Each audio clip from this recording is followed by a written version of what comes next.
ಅದ್ರಲ್ಲಿ ಒಂದು ಮುಕ್ಕಾಲು ಭಾಗದಷ್ಟು ಶುಂಠಿ, ಒಂದು ಅರ್ಧ ಕಟ್ಟು ಸಾಂಬಾರ್ ಸೊಪ್ಪು, ಅರ್ಧ ಕಟ್ಟು ಪುದೀನ, ಒಂದು ಕಟ್ಟಲ್ಲಿ ಕೆಳಗಡೆ ಕಡ್ಡಿ ತರ ಇರುತ್ತಲ್ಲ ಮೆಂತೆ ಸೊಪ್ಪು, ಅದನ್ನ ರುಬ್ಬಕ್ಕೆ ಹಾಕೊಂತಾ ಇದೀನಿ. ಮಿಕ್ಕಿನ ಒಗ್ಗರಣೆಗೆ ಅದು ತೋರಿಸ್ತೀನಿ ಒಗ್ಗರಣೆಗೆ ಅಂತ. ಮತ್ತೆ ಇಲ್ಲಿ ಈರುಳ್ಳಿ ಒಂದು 3.5 ಈರುಳ್ಳಿ ತಗೊಂಡಿದ್ದೀನಿ, ಮೀಡಿಯಂ ಸೈಜ್ದು. ಮತ್ತೆ ಒಂದು 8 ರಿಂದ 10 ಹಸಿಮೆಣಸಿನಕಾಯಿ, 2 ಚಿಕ್ಕ ಚಿಕ್ಕದಿದೆ ಟೊಮೊಟೊ, ಹಾಗಾಗಿ 2 ತಗೊಂಡಿದ್ದೀನಿ ಟೊಮೊಟೊ. ಆಮೇಲೆ ಒಂದು ಅರ್ಧ ಚಿಪ್ಪಷ್ಟು ಕಾಯಿ, ಆಮೇಲೆ 2.5 ಸ್ಪೂನ್ ಅಷ್ಟು ಸಾಂಬಾರ್ ಪುಡಿ. ಸಾಂಬಾರ್ ಪುಡಿ ಅಂದ್ರೆ ನಾನು ಮಟನ್ ಮತ್ತೆ ಚಿಕನ್ಗೆ ಬೇರೆ ಮಾಡಿಟ್ಕೊಂಡಿದ್ದೀನಿ, ಆ ಸಾಂಬಾರ್ ಪುಡಿ ಇದು. ಇದಕ್ಕೆ ಏನೇನು ಹಾಕಿದ್ದೀನಿ ಅಂತ ಹೇಳ್ಬಿಡ್ತೀನಿ. ಸಾಂಬಾರ್ ಪೀಚು ಜೊತೆಗೆ ಮೆಣಸು, ಚಕ್ಕೆ, ಲವಂಗ, ಕಡಲೆ, ಗಸಗಸೆ ಅಷ್ಟನ್ನು ಹಾಕಿ ಪುಡಿ ಮಾಡಿಸ್ಕೊಂಡಿರೋದು. ಮತ್ತೆ ಇದು ಒಗ್ಗರಣೆಗೆ ಮೆಂತೆ ಸೊಪ್ಪು, ಬರಿ ಸೊಪ್ಪು, ಆಮೇಲೆ 1 ಟೊಮೊಟೊ ಸಣ್ಣದು ಇದು ಇದನ್ನು ಹಾಗಾಗಿ ಒಂದು ಹಾಕ್ತಾ ಇದ್ದೀನಿ. ಆಮೇಲೆ ಒಂದು ಅರ್ಧ ಈರುಳ್ಳಿ, 3.5 ತಗೊಂಡಿದ್ದಲ್ಲ ಈರುಳ್ಳಿ, ಅದರಲ್ಲಿ ಅರ್ಧ ಉಳಿದಿತ್ತಲ್ಲ ಅದನ್ನ ಒಗ್ಗರಣೆಗೆ ಇಟ್ಕೊಂಡಿದ್ದೀನಿ. ಈಗ ರುಬ್ಬಕ್ಕೆ ಅಂತ ಏನೇನು ಇಂಗ್ರೀಡಿಯೆಂಟ್ ಇಟ್ಕೊಂಡಿದ್ದ ಅದನ್ನೆಲ್ಲ ಜಾರಿಗೆ ಹಾಕೋಣ. ನಾನು ಇಲ್ಲೇನು ಹುರಿತಲ್ಲ, ಏನು ಮಾಡ್ತಲ್ಲ, ಡೈರೆಕ್ಟ್ ಆಗಿ ಹಾಕ್ತಾ ಇದ್ದೀನಿ. ನನಗೆ ಹಾರ್ಡ್ಲಿ ಒಂದು 20 ಮಿನಿಟ್ಸ್ ಅಷ್ಟೇ ಟೈಮ್ ಇರುತ್ತೋ, ಹಾಗಾಗಿ ಬೇಗ ಹಾಕ್ಬೇಕಲ್ಲ, ಹಂಗೆ ಹಾಕ್ತಾ ಇದ್ದೀನಿ. ಆಯಿಲಲ್ಲಿ ಚೆನ್ನಾಗಿ ಕಾರಣ ಫ್ರೈ ಮಾಡಿದ್ರೆ ಹಸಿ ಸ್ಮೆಲ್ ಬರಲ್ಲ, ಅವಾಗ ಸರಿ ಹೋಗುತ್ತೆ. ಹಾಗಾಗಿ ಎಲ್ಲಾನು ಒಟ್ಟಿಗೆ ಹಾಕೊಂಡು ರುಬ್ಕೊಂಡ್ಬಿಡೋಣ.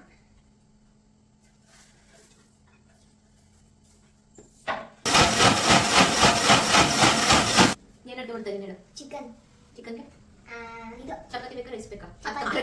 ಚಪಾತಿ ತಿಂತೀಯಾ? ಏನು ಕೊಟ್ಟೆ ಸೀಬೆಣ್ಣೆ? ಏನು ಕೊಟ್ಟೆ? ಸ್ಟ್ರೆಸ್ ಆಗಿದ್ದೀರಾ ಅಂತ ಅಡುಗೆ ಮಾಡಿ ಸ್ಟ್ರೆಸ್ ಆಗಿದ್ದೀನಿ ಅಂತ ನಾನು ಎಷ್ಟು ಒಳ್ಳೆ ಬುದ್ಧಿ ಬಂದೈತೆ ನಿಮಗೆ. ಸರಿ, ಇಷ್ಟು ನುಣ್ಣಗಾದ್ರೆ ಸಾಕು, ತುಂಬಾ ತರಿನೂ ಬೇಡ, ಗಂಧ ತರ ನುಣ್ಣಗೂ ಬೇಡ, ಇಷ್ಟಾದ್ರೆ ಸಾಕು. ಮತ್ತೆ 2 ಒಣಮೆಣಸಿನಕಾಯಿ, ಒಂದೇ ಒಂದು ಪಲಾವ್. ಮೆಂತೆ ಸೊಪ್ಪು ಹಾಕ್ತಾ ಇದ್ದೀನಿ. ಆಮೇಲೆ ಈರುಳ್ಳಿ, ಆಮೇಲೆ ಟೊಮೊಟೊ ತಗೊಂಡಿದ್ದೀನಿ.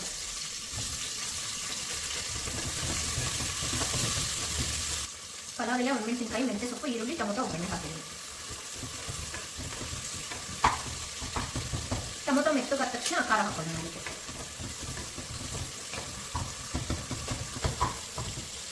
ಟೊಮೊಟೊ ಮೆತ್ತಗಾಗಿದೆ. ಈಗ ಹುರ್ಕೊಂಡಿದ್ದಲ್ಲ, ಈ ಖಾರ ಹಾಕೋಣ.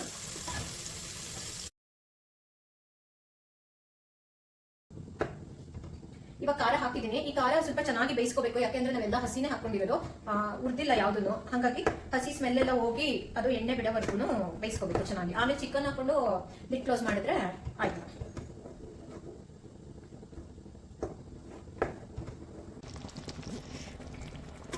ನೋಡಿ ಕುದೀತಾ ಇದೆ. ಈಗ ಚಿಕನ್ ಹಾಕೋಣ.